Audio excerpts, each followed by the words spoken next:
ক্ষীর দই একদম ক্ষীরের মতনই হয়েছে। দেখুন বন্ধুরা, দুধটা কেমন ঘন হয়েছে।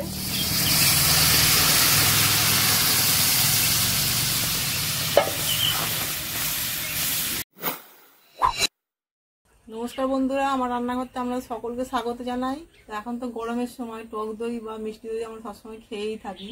তা আপনাদের আজকে একটা নতুন দই বানিয়ে দেখাবো, তো যেটা হলো নবদ্বীপের স্পেশাল দই, ক্ষীর বা ক্ষীরসা দই যাই বলেন না কেন, সেটা কিন্তু খেতে সাধারণ দইয়ের থেকে খুব সুস্বাদু। তাহলে চলুন দই বানানোর জন্য প্রস্তুতি নেওয়া যাক। দেখুন বন্ধুরা, ক্ষীর দই বানানোর জন্য এখানে 4 প্যাকেট দুধ নিয়েছি। এখানে 4 প্যাকেট আমুলের ফুল ক্রিম দুধ নিয়েছি। এই দুধগুলো জাল দিয়ে ঘন করে নেব। তাহলে চলুন উনুনটা আবার ধরিয়ে নিই আর দুধ বসিয়ে দিই।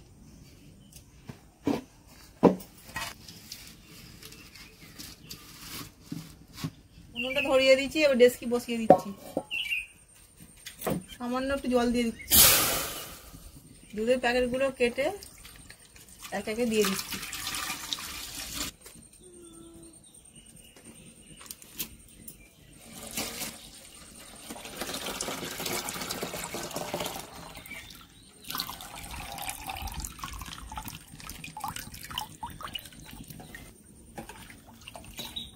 দুধটা বন্ধুরা হাতা দিয়ে নেড়ে নেড়ে একদম মেরে অর্ধেক করে নিতে হবে। আর জালটা অল্প অল্প দিতে হবে, জাল বেশি দিলে দুধ উঠলে পড়ে যাবে। এইভাবে দুধটা নাড়বেন, আর না নাড়লে আবার নিচে এতে বসেও যাবে।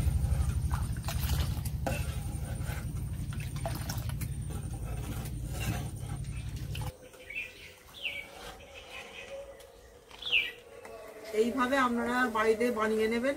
আপনাদের আর 200 টাকা কেজি দিয়ে কিনতে আর হবে না। তাহলে একটুখানি কষ্ট করে নেবেন বাড়িতে, তাহলে ভারীভাবে খেতেও পারবেন, আর নিজেদের বানানো দই ভালোও লাগবে খেতে। আমি যেইভাবে দই বানাচ্ছি আপনারাও সেইভাবে বানাবেন, আর দেখবেন কিছু মনেই হবে না। যে কেউ এইভাবে দই বাড়িতে বানিয়ে ফেলতে পারবে।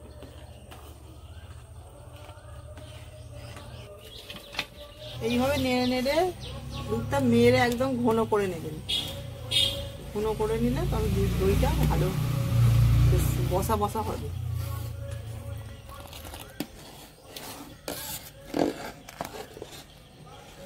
এই যে ডেস্কির গায়ে যে ধারে এই সরগুলো পড়ে যাচ্ছে, এইভাবে হাতা করে নাবিয়ে নেবেন, দুধের সাথে মিশিয়ে নেবেন।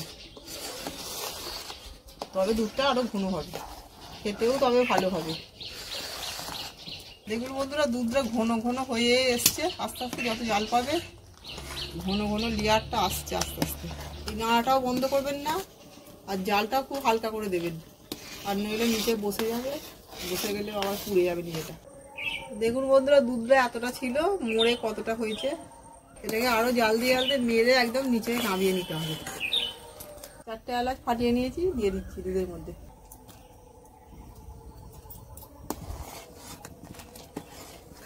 দু লিটার দিয়ে বন্ধুরা 200 গ্রাম মতো চিনি দিচ্ছি। তা আপনারা যদি মনে করেন যে একটু মিষ্টি বেশি খাবো, তাহলে একটু বেশিও দিতে পারেন। এখানে 150 গ্রাম চিনি আছে, দুধের মধ্যে মিশিয়ে দেব। আর 50 গ্রাম চিনি দিতে এখনো বাকি আছে, ওটা রেখে দিয়েছি। কেন? ক্যারামেল তৈরি করার জন্য রেখে দিয়েছি। দেখুন বন্ধুরা, দুধটা কিরকম ঘন হয়েছে, আর কালারটাও আস্তে আস্তে কিরকম হয়েছে, লাল লাল কালার এসে গেছে। দুধটা কোথায় ছিল, কোথায় এখানে ছিল দুধটা, মরে একদম নিচে নেমে গেছে।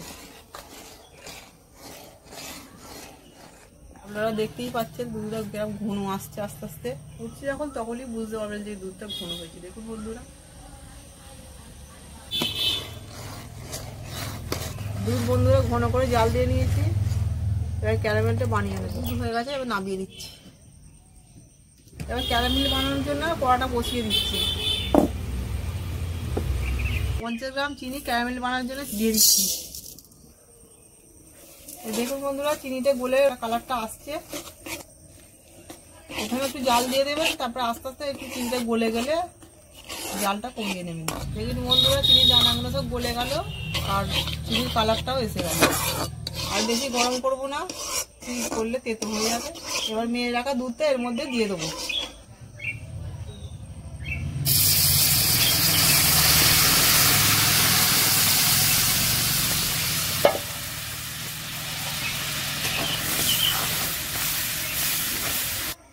আর এই সময় জালটা কম দেবেন, নইলে দুধ কেটে যাবে।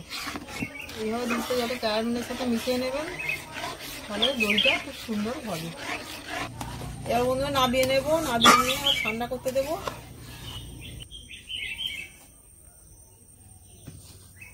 বন্ধুরা এবার দুধটা ঠান্ডা করে নেব। আমাদের শরীরে যেটুকু তাপ নিতে পারবে সেই অনুযায়ী ঠান্ডা করবো দুধটা। এখন নাবিয়ে রেখেছি, তাহলে চলুন দুধ ঠান্ডা করতে দিয়েছি। দুধ ঠান্ডা হয়ে গেলে তারপরে কিছুক্ষণ পর আবার দেখা হচ্ছে। বন্ধুরা 100 গ্রাম মিষ্টি বীজ দই নিয়েছি। বীজ দইটা একটু জল ঝরিয়ে নিয়েছি। এবার বাটির মধ্যে দিয়ে একটু ফেটিয়ে নেব।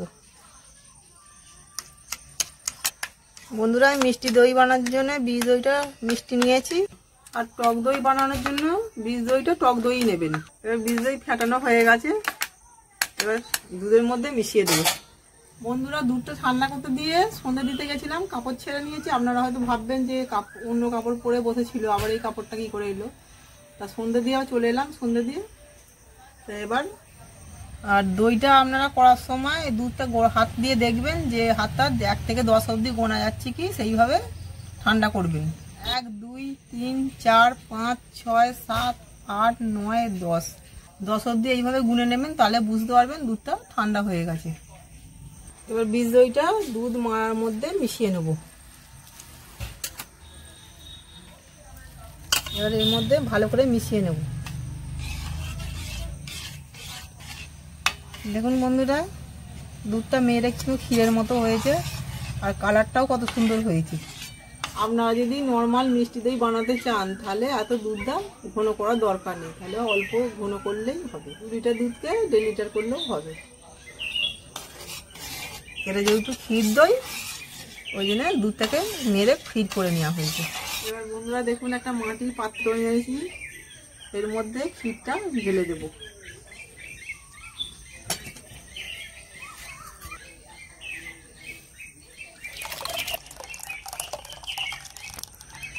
দু কেজি দুধ মেরে এতটা হয়েছে। আপনারা বন্ধুরা অন্য জায়গাও পারতে পারেন, তা মাটির জায়গায় পারলে দেখতেও ভালো লাগে আর স্বাদটাও ভালো লাগে।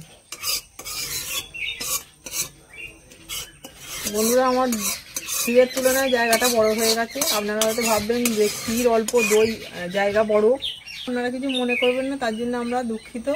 তাহলে চলুন বন্ধুরা দইটা আবার চাপা দিয়ে রেখে দেবো।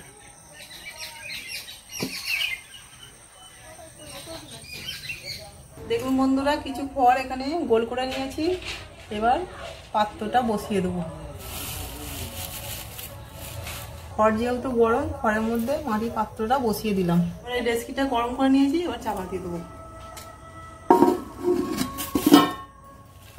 এইভাবে বন্ধুরা চাপা দিয়ে রেখে দিলাম। তাহলে আপনাদের সাথে দেখা হবে কাল সকালে, ক্ষীর দই জমে গেলে।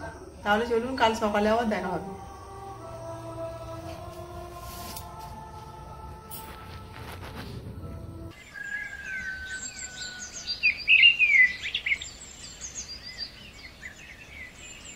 বন্ধুরা দই জমে গেছে, দই নিয়ে আবার ফিরে এসে দেখুন।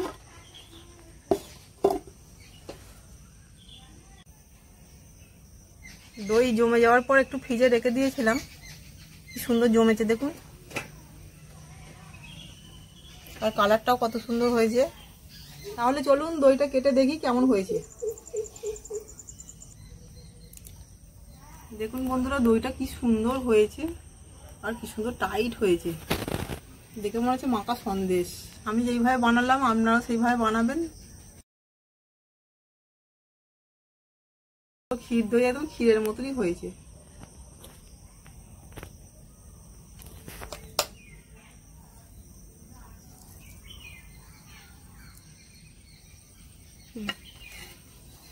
তাহলে চলুন দইটা টেস্ট করে দেখি কেমন হয়েছে।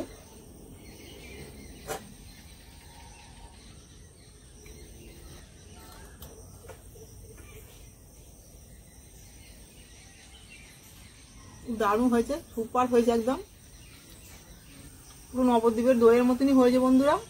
কিন্তু নবদ্বীপের দইটা একটু লাল হয়, তার নবদ্বীপের দইয়ের মতো লাল অত করিনি আমি। তা আমি এরকমই কালারটা ভালো লাগে বলে এরকমই করেছি। তা আপনারা যদি লাল বেশি করতে চান ক্যারামেলটা বেশি করে বানাবেন। তাহলে বন্ধুরা আপনারা এইভাবে ক্ষীর দই বানিয়ে আপনাদের জামাইদের জামাই ষষ্ঠীতে আপ্যায়ন করবেন। তাহলে চলুন ভিডিওটা আজকের মতো এখানেই শেষ করছি। ক্ষীর দইয়ের রেসিপিটা যদি আপনাদের ভালো লেগে থাকে অবশ্যই আপনারা লাইক করে দেবেন, আর আমার চ্যানেলটি আপনারা সাবস্ক্রাইব করতে কিন্তু ভুলবেন না। সবাই ভালো থাকবেন, সুস্থ থাকবেন, ধন্যবাদ। দারুণ।